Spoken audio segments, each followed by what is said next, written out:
सभी वैष्णवों को जय श्री राधे, जय श्री कृष्णा, जय गिरिराज जी की। आज द्वितीय स्वरूप में श्री भक्तमाल ग्रंथ की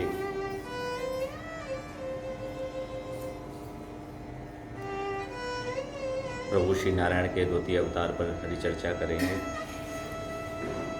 कल हमने मत्स्य अवतार का भाव श्रवण किया कि प्रभु ने जो मछली का अवतार है वह किस कारण और किस प्रकार से धारण किया। और आज का जो प्रसंग है वह है श्री वाराह भगवान का जो स्वरूप है, जो वाराह अवतार है, वह प्रभु ने किस प्रकार धारण किया।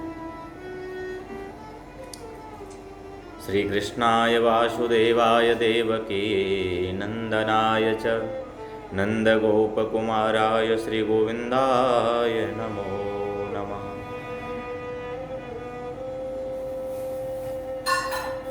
श्री ब्रह्मा जी से सृष्टि क्रम प्रारंभ करने की आज्ञा पाए हुए स्वयंभू मनु पृथ्वी को प्रलय के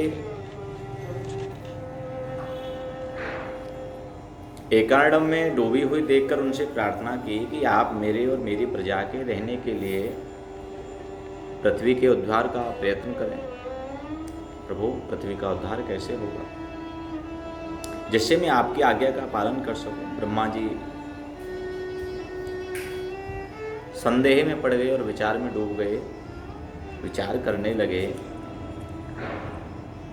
कि पृथ्वी तो रसातल में चली गई है, पृथ्वी रसातल में चली गई है, इसे कैसे निकाला जाए।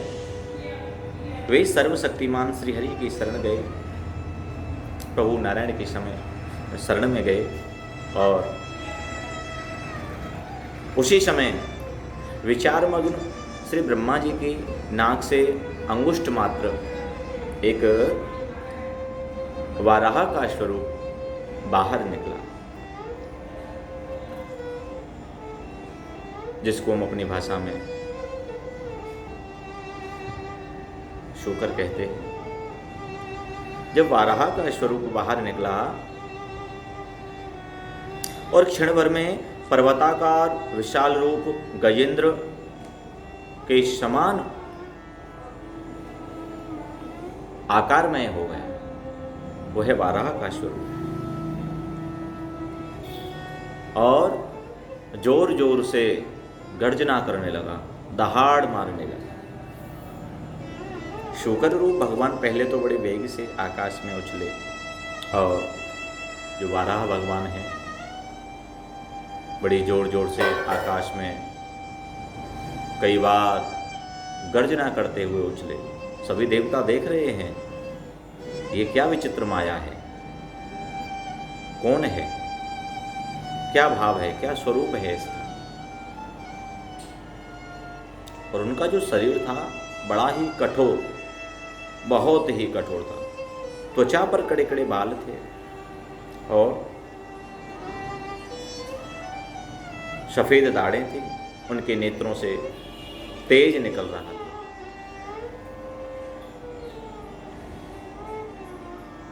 उनकी जो दाढ़ें थी, उनके जो दांत थे बड़े ही कठोर और बड़े ही नुकीले।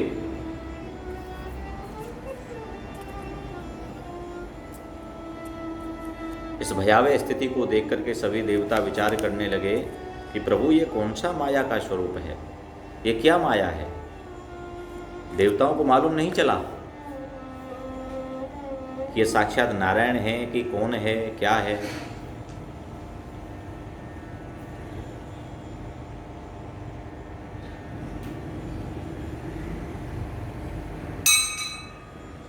फिर अपने वज्रमय पर्वत के समान कठोर कलेवर से उन्होंने जल में प्रवेश किया, अपने स्वरूप को जल में प्रवेश किया। बाणों के समान पैने खुरों से जल को चीरते हुए जल के पार पहुँचे। रसातल में समस्त जीवों की आश्रयभूता पृथ्वी को उन्होंने वहाँ पर देखा। पृथ्वी को वे दाढ़ों पर लेकर बाहर आए और जल से बाहर निकलते ही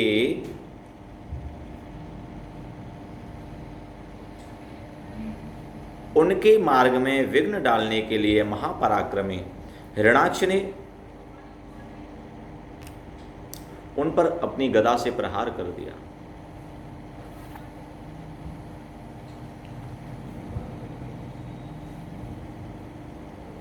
और जैसे ही गदा से प्रहार किया, उन पर आक्रमण किया, भगवान ने उसे लीलापूर्वक वहीं पर समाप्त कर दिया। बोलिए श्री भक्तवत्सल भगवान की जय। श्वेत दाढ़ों पर, सफेद दाढ़ों पर पृथ्वी को धारण किए, जल से बाहर निकले हुए तमाल वृक्ष के समान। तमाल का वृक्ष बड़ा ही सुंदर होता है, जो कि कितनी सुंदर उपमा दी है भगवान की, भगवान के दिव्य स्वरूप की, दिव्य अंग प्रत्यंगों की, कि तमाल का वृक्ष।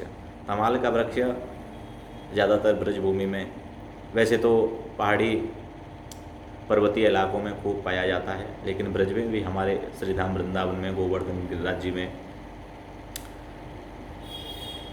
बहुत हैं, जिसको हम अपने ब्रज भाषा में पसेंदू कहते हैं।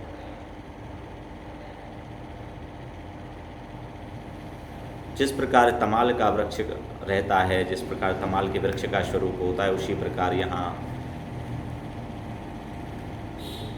प्रभु के श्रीअंग की व्याख्या करते हुए कहा है, प्रभु के श्रीअंग की गुण वेदना करते हुए कहा है कि तमाल के वृक्ष के समान प्रभु शोभायमान हो रहे हैं। तमाल का वृक्ष सांवला होता है, और प्रभु का स्वरूप भी कैसा है, हमारे श्री ठाकुर जी का सांवला स्वरूप।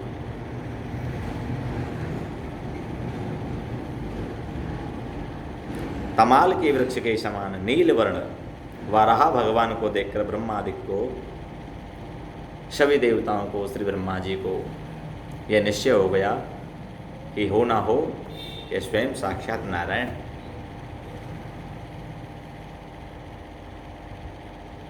और इतना ध्यान में आया ही था कि सभी वाराह भगवान की प्रार्थना करने लगे, और सभी ने वाराह भगवान को दंडवत प्रणाम किया, नतमस्तक होकर के। बोले श्री वाराह भगवान की। तो इस प्रकार प्रभु ने दूसरे स्वरूप में, दूसरे अवतार में वाराह का अवतार धारण किया। वाराह स्वरूप में आकर के प्रभु ने दूसरी लीला की।